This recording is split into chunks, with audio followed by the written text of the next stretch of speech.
Ils ne peuvent plus nous le cacher. S'il y avait un endroit sur Terre qui ne devrait pas exister, ce serait bien le Sacsayhuaman, en Amérique du Sud. Les blocs de pierre sont totalement démesurés. Certains font 60 à 80 tonnes, d'autres jusqu'à 140 tonnes. Ils sont transportés sans roues, sans métal, sans animaux de trait, dans un terrain montagneux à 3700 mètres d'altitude. Chaque pierre possède de 6 à 12 faces parfaitement ajustées. Aucune lame de rasoir ne passe entre les blocs. Tout tient par ajustement tridimensionnel, ce qui est encore plus complexe que les pyramides égyptiennes. Les murs résistent aux séismes extrêmes des Andes, aux explosions et aux effondrements. Leur forme en zigzag, ou appelée bastion à créneaux inversés en architecture, absorbe les ondes sismiques. Les Incas n'avaient ni fer ni acier, utilisaient uniquement des outils en cuivre et en pierre, et oubliaient cette idée de fonte des pierres et remodelage, car les Incas n'avaient absolument aucun moyen technique pour fondre ou ramollir de la pierre. Les pierres de Sacsayhuaman sont principalement andiorites, andésite et basalte. Leurs points de fusion sont de 1200 à 1350 degrés Celsius.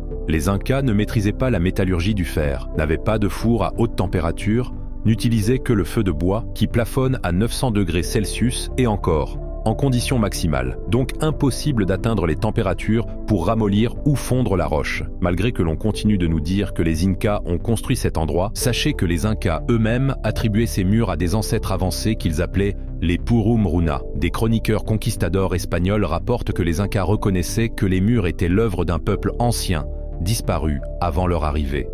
Écoute, je pense vraiment qu'il est l'heure de se réveiller. On a publié une vidéo à ce sujet sur notre compte Instagram.